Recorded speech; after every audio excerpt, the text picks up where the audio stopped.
most small towns have that one place that everyone knows is off.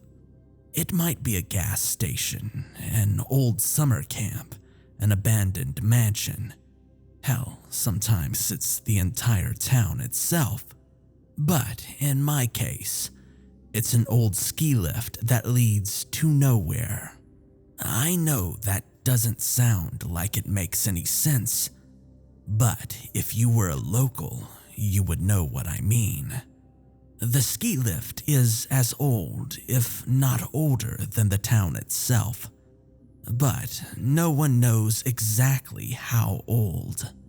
The wood the lift is made out of looks to be rotten to the core, and its steel wire is soaked in rust as red as blood.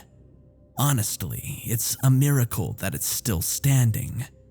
Even though it seems like it will fall apart any day now, I know it will still be there on the side of the town's only hill, running its endless circle for longer than most of us. According to the current owner, the ski lift must never stop running. I have asked why, but it seems like he either doesn't know or doesn't want to tell us why. He only says that it's better this way.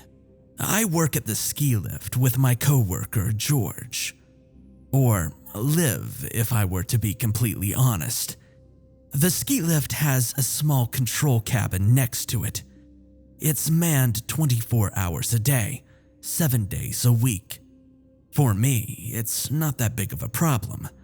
The same goes for George.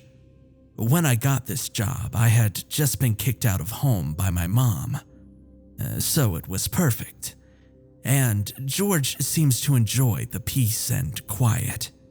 Since one of us needs to be in the control cabin at all times and we both need to sleep, we have a delivery driver that comes by every other day with food and whatever we pay her to deliver.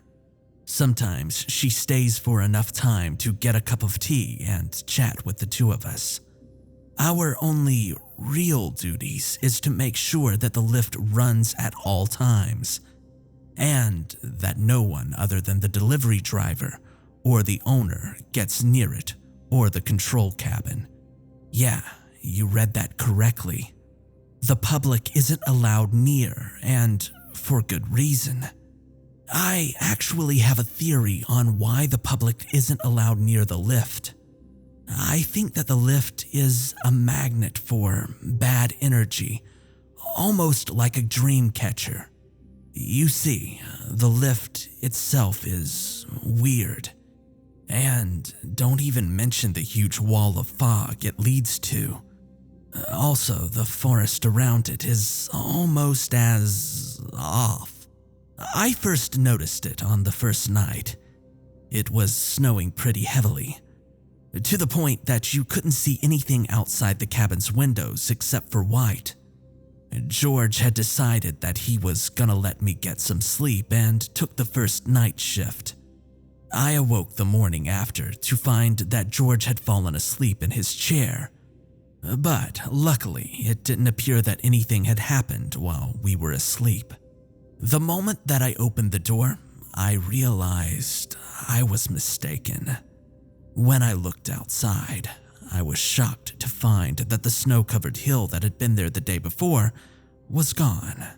What was left instead was a grass-covered hill filled with flowers, bushes, and slowly rotting carcasses.